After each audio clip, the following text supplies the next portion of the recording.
Abordons maintenant le point numéro 3 de la gestion de classe, à savoir l'accueil des élèves. Au collège, vous irez récupérer vos élèves dans la cour de récréation et vous les accompagnerez devant votre salle de classe.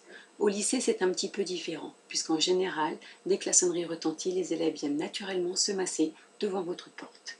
Mais que ce soit au collège ou au lycée, il est important d'institutionnaliser un rituel, c'est-à-dire de mettre les élèves en rang par deux le long du mur dans le couloir.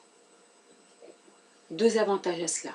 Le premier, c'est que vous pouvez passer dans les rangs et demander aux élèves les plus virulents de se calmer.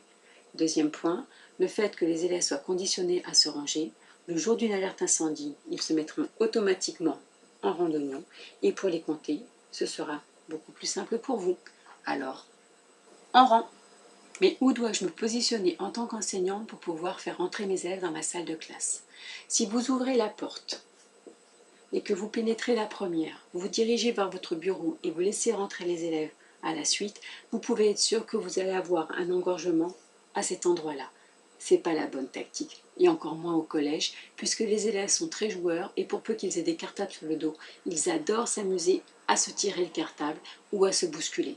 Et de ce que là, vous êtes prisonnier à l'intérieur et vous ne maîtrisez plus rien. Le bon endroit pour se positionner, soit devant la porte, soit dans l'encadrement de la porte, c'est-à-dire de manière à ne laisser le passage que pour une seule personne. Ça obligera les élèves de rentrer un à un et vous pourrez réguler les flux. Bien sûr, vous pouvez toujours les gratifier d'un bonjour en rentrant, cela ne fait pas de mal et ça leur permet d'apprendre la politesse. Et voilà.